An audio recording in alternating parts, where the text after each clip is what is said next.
What's up, everybody? Welcome to another episode of the Today for Tomorrow podcast. Per usual, it's me and That's right. but today, special guest, Mr. Michael Wright. Yes, sir. Welcome to the show. Appreciate it. Thanks for having me. Today we're going to talk about, by the way, his nickname, I made it. His nickname is Coach Mike. Because this man's got he's got all of the sayings, and he's got all the gems when it comes to process, when it comes to goals, when it comes to getting things achieved. So today, we talking about what do you do after you achieve your goals? Yep. So fellas, where do you go when you hear that? After that intro, we got to start with Mike. Yeah, opposite there. Well, you know, it's interesting because I was listening to a separate podcast recently about this very subject, right? You cheating on our podcast? I wasn't cheating, man. It was just That's what he said. I was just playing the field a little bit. Keep my options open. All right. But so yeah, it was funny, man, because so the guy, he asked the other guy, he's like, listen, what are your dreams? He just asked a simple question. Mm-hmm. And the guy said, and I'm living them. He's like, that's not really an answer. So he's like, well, like, what are your dreams specifically? And the guy was saying, like, yeah, I want to be an actor. And he's like, you want to be an actor? Like, that's the only thing you dream? And so then he commenced to tell all these reasons why he couldn't achieve his dreams. And he's like, man, you dream wrong. Like, you dream messed up.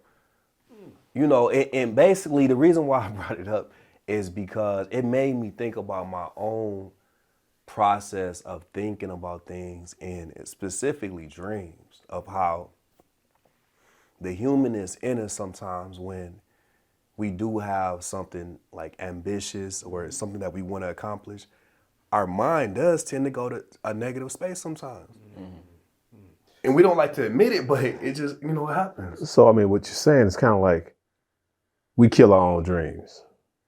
Sometimes. Yeah, because we want to figure out or come up with ways why we can't obtain it or get there. Yeah. Or we want to be realistic. Boom. You know, you want an airplane, man. What about the gas? What about the maintenance?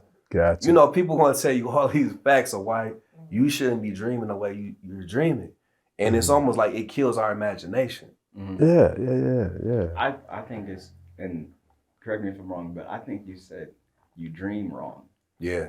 That stood out to me. I don't know if that. No, that's a bit, because I was like, wow, I was thinking about my own dreams. But you're right. Mm-hmm. You know, when you dreaming wrong, and let's stick there for a minute, because I like the fact that stuck out to you. But I'm gonna let you go first. Where were you thinking when you heard it? And I say what I was thinking when I heard it. No, I was purely out of curiosity I wanted you to expand right there on that point. You dream wrong. I'm like, what in the world? How do you dream wrong? And wait a minute, if there's a wrong way to dream, then there has to be a right way. Yeah. Unpack that. So and that stood out to me too, because like I said, I can't take credit for the premise of this idea, but it sparked thoughts in my mind that were, you know, very specific to me and my process and my dream process. And so the way this guy was describing that, you know, the other gentleman was dreaming wrong was because instead of him assuming that everything's going to be right, he was thinking about all the things that could go wrong. And so I think maybe hearing you say that too, and when we talk about dream, I think the first thing we think about is you go to bed, you have a dream, and you're thinking about you managing that dream. But I think with that context, with what I'm hearing is that it's more or less like we dream of doing something, meaning that it's not we a sleep dream. It's that we set some goal, something that we want to have in life. Right. We want to have a business in life one day. We want to be able to be our own boss and so forth. That's a dream. Yes. And then when you say dream wrong, is that we limit that realistic word. That's not being realistic. Like I grew up on the south side of Chicago. So when they told me that, okay, 1 out of every 4 black boys gonna wind up in jail and then, or dead, whatever the case may be. And I'm gonna say, well, man, I can't never leave the South. I can't never make it past that. Then I'm dreaming wrong. I'm thinking that, hey, I can't be a college grad. I can't get this. I can't have a different life than what I may see some of my friends have done. Yeah. If I let that stop me, then I'm dreaming wrong. Is that what kind of... That's kind of what I'm saying pretty much. And the reason why I thought of it is because the topic of today's discussion, where what do you do when you reach your goal? Like, what do you do now? And for me, a big thing in my life has been I wasn't dreaming big enough. So when you do hit the goal, it feels good. For me, I don't know if this is just me. You guys chime in and let me know. But it always makes me think like, man, I should have dreamed like a little bit bigger, you know? And it makes me just question like, where's my faith at? You know, where was I putting my faith when I created that dream? Because if it was that easy for me to just accomplish it, it probably wasn't big enough. You know, you should dream to the point where it should stretch you. It should be a little, you should have to use your imagination a little bit and say, you know what, I don't know how I'm gonna figure out all the details now, but I have faith that the answers will come to me. That's always a dance, because it's like you were saying, like you can set a goal that's obviously too small. Like my goal is to do 5 push-ups. I know I can do that. Right. Like it's not gonna take a whole bunch of, all right, I gotta make sure I'm in the gym. You can do 5. Okay, right. I feel a little slighted here. That's big for me, but go ahead. Well, but then you might craft this vision that might be ginormous. Where that balance, figuring out, okay, is this goal too far down the line, or is this too small where I'm gonna be able to get this done in a month versus this was supposed to be my 5-year plan. Right. How do we even go about building out goals that are actually realistic based on your own potential? Because I feel like that's where the piece is. And I think collectively we've talked about, because we talk outside of this window, right? Is being pushed out of our comfort zone. Oh, we just talk when the cameras are on. That's the only time we talk. We don't. Yeah. After that, we don't sit under each other, y'all. But anyway, but and We always talk about being pushed out of our comfort zone. Yeah. So when you say that whole, and we talk about goals that are too easy to reach, that's staying in our comfort zone. Yeah. And there's no growth in that. I don't know about, I think we can all give examples of where we had to do more than what we thought we could do. And then when we did it, we was like, wow. I think we all play sports or some type of, it's like, and in sports, you like, man, I ain't gonna make it through practice today. No way we're gonna run 5 miles and do all these calves, go through these drills. I ain't gonna make it. And the coaches keep pushing you and you feel like you about to throw up. And he's like, come on, give me more. Yeah. And you like, I ain't got no more. And they like, get up. And then you wind up getting up. You get through the practice, you do it. And at the end, you like, man, I didn't think I was gonna make it. But you make it. And I think life is like that. Your goals are like that. Like you said, thinking too small. Yeah. It's like, okay, why couldn't either one of us, I think we will, couldn't be the next billionaire or millionaire? Why do we have to think small? You know what I'm saying? Not saying that we will, but we need to strive and have a goal bigger than who we are. Definitely. I think, and I'm so glad that you just said that, because when I was asking the question, I was thinking of it as like a bigger type of, more vague question, but it became immediately realistic. The other day I was, my brother, he goes to this school where their athletic program, I ain't gonna say the school, their athletic program is garbage, okay? Right. They don't know how to lift. This dude don't know how to practice. When I hear about what they doing, they don't work. They don't know how to work. Right. And so I'm like, all right, we're gonna go to the gym, okay? He wanted to go to the gym with me. I'm like, bet, we're gonna go. We're gonna just make a plan, and we're gonna figure out how to get you what you need in the gym, at least. And so we was working out the other day. We did some upper body, and I put some weight on.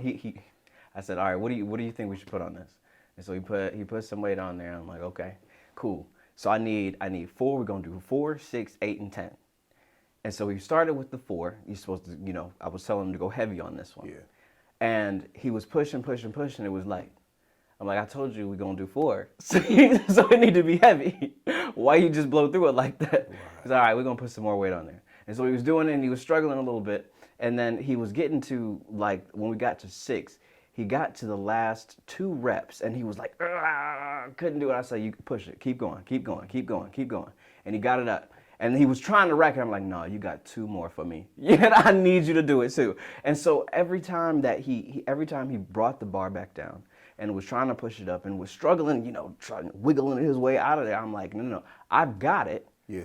So I just need you to push. Right. Because what I know in this is that when you stretch those muscles, when you actually go beyond what you think you can do, that's when you start to uncover some potential that you didn't know that you had.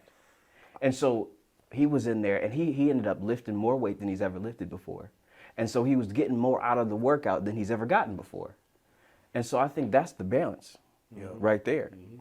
It's like, okay, it's not so I didn't put 300 on the bar. I'm like, I didn't right. That wouldn't be realistic. If he said, yeah, Martell, I'm gonna do 300 today, and he ain't never done 185, that don't make sense. No, doesn't make sense. Yeah. So we put the weight on the bar that was realistic for what he thought he could do, and then I stacked on a little bit more. Yeah. I think that's an awesome analogy, and it made me think about one that I've heard in the past, kind of along the same lines, where 200 pounds is always 200 pounds, mm-hmm. but if you do that consistently, daily, and you stay at it, from month 1 to month 3, it's gonna feel a lot different, because your body's gonna acclimate, your muscles are gonna grow, they're gonna adapt to the scenario. Yeah. And I think that's kind of how we should approach our goals. Okay, like we have to be realistic, but we have to be challenging ourselves enough to where we're gonna grow. It should be a little uncomfortable by design. Yeah. If it's too comfortable, then you're probably not, stretching yourself enough. You might need a spotter that tells you, no, let's do 2 more reps. Let's stretch ourselves a little bit. So keying off this, because I love where we are with this. So that's stretching yourself. Because I think the challenge is, at least for me, sometimes is when do you stretch yourself and how far do you stretch yourself, right? So just using weights as an example, at least my whole mindset was, when I used to lift a lot, was that if I can do something 10 times, then I know I can jump up another 20 pounds on the bench anyway. And that was my barometer. If I can get it 10 times, it's time to jump up 20 pounds. And start. But in life, and I didn't put this together until we had this conversation, is that, man, so in life is we have set these goals, business goals, life goals.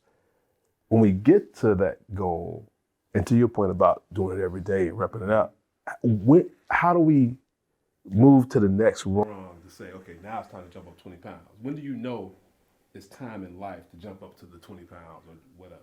I think a really important piece of that, Rodney, is you have to have the correct people in your circle. Like he said, he had to come from the outside and interrupt his brother's normal routine because he thought he was working out, right? Because, based on his peer group, they might do that every day. But that's why they are where they are in their program. The way you describe it. I'll leave that on you. The way you describe it. He said it. But, if you put him in a different program and you bring different entities into their life, that's why it's so important to have, your circle just intact. And we were kind of talking about this off camera earlier where... What? Energy. Yeah, it was one of I ain't tell you. Yeah. Well, but it just made me think about it. We were talking about the different energies that different people bring. Yeah. Like you got to pay attention of how, Martell comes in the room, Rodney comes in the room, and I feel energized. I feel good. I feel like talking. I feel I'm in a good space. Versus some other people may come in the room, I feel instantly drained.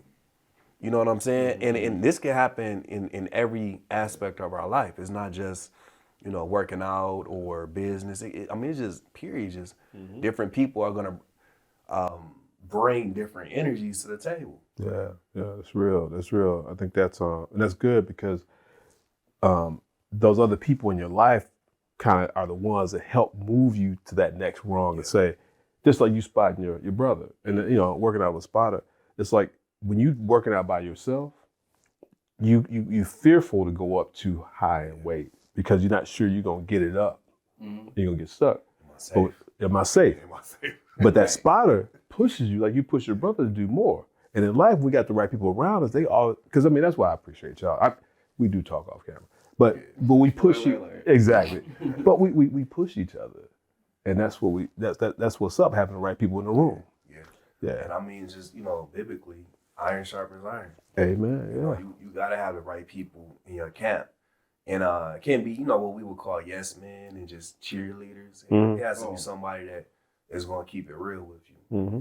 Man, dude, I'm telling you, you played sports. There's one thing that I know for certain is when I was going through, like I was playing football, running track, got a few scholarships for both, ended up picking track. There's the people who were like on the outside, like I was cool with, or they might be on the team, they support. They're like, oh yeah. And then I might say something, and they're like, yeah, you can definitely do that. And then I'll go to my mom, or I'll go to a closer, like a close friend, and they'll be like, what? First here, then there. Because there was they knew me at a certain level, Right. and they understood, like, okay, you did this, which is great, but you're talking about going past the ceiling. But first, I feel like this is probably where you could go. Try this. Gotcha. Because this is gonna stretch you, which is it was still stuff that's like, it's gonna move me out of what I've been able to do in the past. But sometimes my mind, because I'm an optimistic person naturally, I'm thinking, okay, you said we just gotta run for president to be it. That's it. Oh, okay, cool. I'll be it next year. But you raised a point that we haven't really touched on a little bit. We talked about goals and maybe not having them be big enough. But what I'm hearing you say though is that sometimes, depending on how you wire, you can have a goal that is you totally not ready to even try to accomplish yet. Rodney, oh my goodness. I think me. I'm putting myself on Front Street, y'all. Go ahead. We're here for you. Look, because there's also, it's weird too, because sometimes you don't really know what's unrealistic. If that makes sense. So like you might set out, you think, oh, all it takes, to make $1 million. Homie said on the podcast that you just got to do A, B, and C. But once you start moving, you realize, whoa, there's a lot more to A, B, and F, and 1, 2, and 5, and X. Don't make that, it's not that straightforward. And so you might have set this goal initially that was actually unrealistic, but you thought it was. You thought it was something that was right there. Well, and I guess Talking about that though, and this is one thing too. I'm thinking about God and how the role He played in our lives. And we get wisdom from God. So sometimes when you talk about, let's say, being president, okay, I said I want to be president. I had never held office in my life anywhere else. I need to know a little bit about politics. You know what I'm saying? Just a little bit. So that wisdom, and this is where making sure God's in our life, because He will show us, hey, yeah, you can do that, or the Holy Spirit will tell us, yeah, you can do that. The people around us, like you talked about, the example you gave, they're like, okay, we hear you, Martell. You want to go to the ceiling. And we're not saying you can't make it to the ceiling, but you need to take a few steps up the stairs before you try to reach the ceiling. So you need people that know you. You also need to be in line with what God wants you to do. And not saying you can't reach the goal, but sometimes you can't go from A to Z without building some foundation. I think that's actually really important. I don't think anytime you go from A to Z, but some people will make it seem that, especially in the time period that we're living in with the social media, The information age, information, everything. Everybody's a guru. yes, and everybody's going through their highlight reel on social media. Nobody's showing like the bad times. They barely getting out of bed in the morning. Like nobody would show that. They're showing like, hey, everything is great, it's beautiful, life is always good. How's your life going these days? You're like, whoa, like I had a bad day today. It makes you feel like, I don't know if I'm supposed to have a bad day. And the reality is, and I always say, I was born in that age period where I grew up without social media, like through high school. So Facebook came when I was in college. I'm kind of dating myself a little bit, but so I know what it's like to just, back in the day, I have to go. You talk to you like a girl, you got to go talk to that girl. You got to go through all the different iterations in your head. And, oh, man, if she say no, you got to walk back. You got to think about all that, all your boys looking like, oh, man, I don't know, he ain't looking. It's like, but you learn things through that process. And now it's a beautiful time. I mean, we're doing this podcast, 20 years ago, 15 years ago, we might not have been able to have this production. You need a network, yeah. Yeah, you're right. Yeah, So it's an amazing time we're living in, but we have to keep things in perspective, and it's a delicate balance. We have to constantly keep this in check, our minds and our hearts, and that's where it comes from. But Hey, man, I'm glad you said you phrased it right. You're right, because that comes from God centering us, and even accomplishments and all that. Because He wants the best for us. He wants us to go out and grow His kingdom. He wants us to succeed. And success sometimes does not look like what the world says success look like. Like you said, like the highlight reel on Instagram and all that. I mean, and we are in a highlight reel type of world right now. Yeah. And those goals, to your point, when we get there, all of us can talk about those low points. We still go through them. We still got accomplishments we got to make, but it's going to be, like you said, them days like, man, it's rough getting out of bed today. Or it's like, you know what, I got to balance like 10 different things. I'm not sure where things coming from. Because nobody ain't ever see that. taking no picture of them crying about Yeah, they couldn't make it out of bed today. No, That's not. They going to wait until they get to the vacation spot in the best lighting, and they going to get home, and they going to take the picture. Yeah. They don't show you the bills they can't especially pay. us, especially us, like as men, we gonna be the last ones to highlight that. Yes. But I mean, you'll see, like you look at suicide rates, or that's highest in men. Yes. Because it's like, man, you shoulder a lot. You don't talk about it. You don't express it, and everybody's going through it though, And then I'm thinking about, so going back to our original premise, where what do you do when you reach a goal?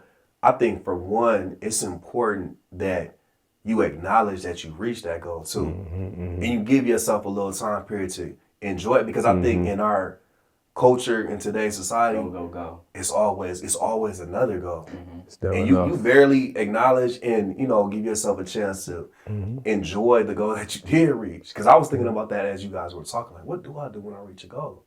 But then I think your goal has to evolve.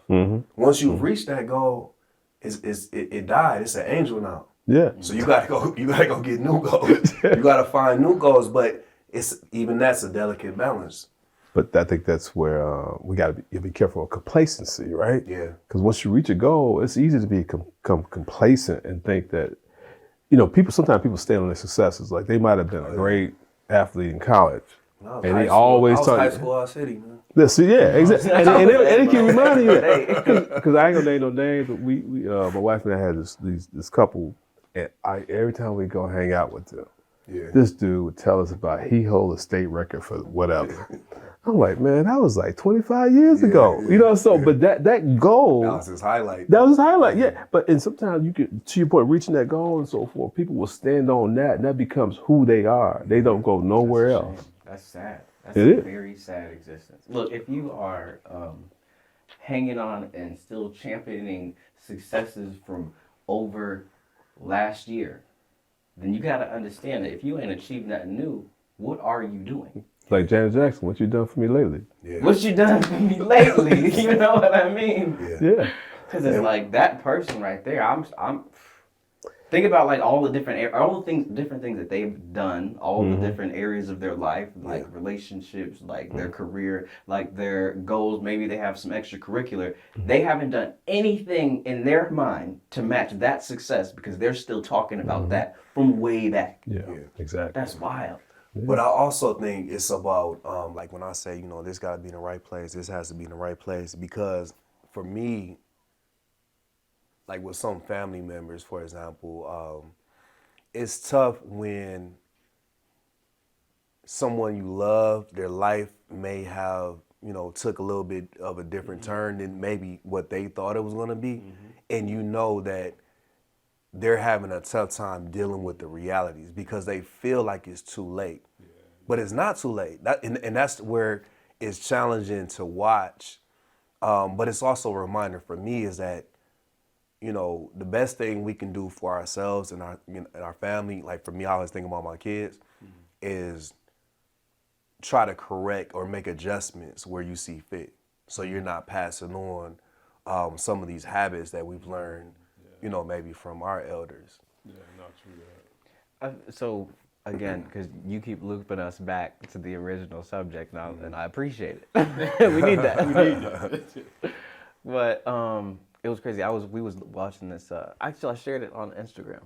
There was this clip from the Social Proof podcast where there was a lady on there. She, serial entrepreneur. She, multi-millionaire, and she was talking to the host, David Shands, and he was asking her, okay, like, you've done this, what next? Are you trying to be a billionaire now? And she was like, I don't need to be no billionaire. Her goal was to become a millionaire and to stay a millionaire. She got there. Naturally, we're thinking, all right, well, time to be a billionaire now. You gotta go for the next thing. But it's like, no. She set out to do something, and she got there, and she understood that this is what she wanted. The life that she wanted to live, she was able to live. She don't need to keep chasing. So her goal financially was, I remember that, it was great because you and I talked about that a little bit, because it's like, how much do you feel you need to put into something to the point where you say it's enough? Because for her, that goal of millionaire was, okay, I'm fine here. Now, that don't mean that she didn't have anything else that she wanted to do in life, but around the financial world, that was her goal. And you know what? It's making me think of an important piece of any goal is the cost that we're willing to pay to achieve it. 100%. So, because we did talk about that episode, and I saw that episode, and I thought that was a great little snippet that she said, because it made me reflect on my own life. And a lot of people, we're trained to chase like $1 a month. Show me the money. Show me the money. You want, but it's like dollars are infinite. It's never enough. Correct. If you're a billionaire, you wake up a millionaire, you might feel like jumping off the window. Yeah. Whereas somebody's dream is to be a millionaire. Somebody's dream is to make 6 figures. Yeah. Just Someone's dream is to have a home and not be on the street. Yeah, exactly. So it's all relevant, and I try to remind myself about this often. Is like, okay, and I tell my kids is, anytime you state a goal, soon after that, what costs are you willing to pay to accomplish that goal? Yeah, I think that's a great point with this whole conversation too, and all, because setting goals is great. Meeting your goals is even better. But then what do you do after you get that goal? I guess it's a determination whether, hey, you know what? In this place in my life, I'm fine with this. Yeah. Now it's time to do something different and have a new goal, maybe in a different way that's not financial per se. Yeah. Because what's success? Like if you make multi-million-dollars, but you lose your family along the way, is that success? No. Not to me. Not to me. So I'm not willing to give that up. Yeah. And that's why I say where it's so relevant to where you have to, keep that cost in front of you. And that's where, the realism comes in. Okay, what is enough? And you map it out and then figure out exactly how do you want your life to be? Because when she was saying that, what I was thinking about is the way you live your life. Because, to me, financial freedom is a goal worth chasing, but it's not necessarily just to swim in your gold coins. It's just because financially, once you have, a certain lifestyle, it gives you options. Money doesn't give you happiness, but it does give you a little bit more options. There you go. There was 2 really important points on what you said and what she was talking about. I love the fact that you brought up the cost, because she's multi-millionaire. And then when the question of a billion, what she said, what stuck out to me was, I don't want to have to put the work in to do that next thing. I'm happy with what I got right now. Because that's going to take a different level, because every level of achievement takes certain sacrifices, a certain level of work ethic. It's going to take certain things that you're going to have to get rid of or change about yourself or your environment to achieve that thing, that new thing. And she said, well, I like the spot I'm in.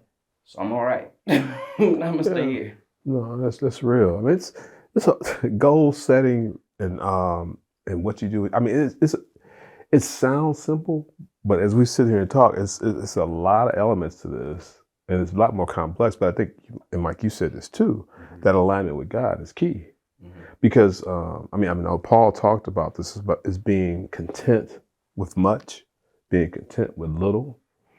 And that contentment, I think, is a word that we haven't used, but that comes from having your position, knowing who you are with God, to be content with what he's given you, and know that the goals that you have or whatever you have set, it should be based on the vision he has. And once you know that, you can be content with being a millionaire. Everybody's not meant to be a millionaire because God didn't set them up to be that way. Some people are happy and content with being where they are. You can be content with 50,000. You can. I mean, I think about, people I know.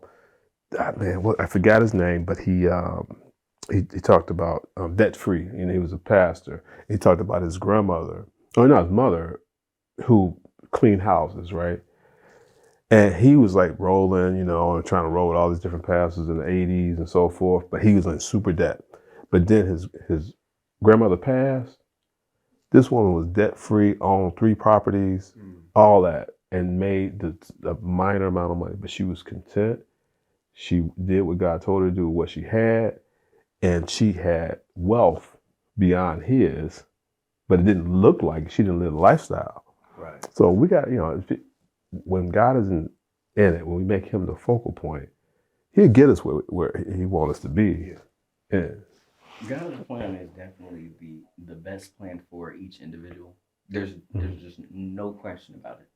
And I think a few important things that to take out of what we've been talking about, the subject was, what do you do after you achieve your goal? I think what you do before you achieve your goal is you got to figure out why.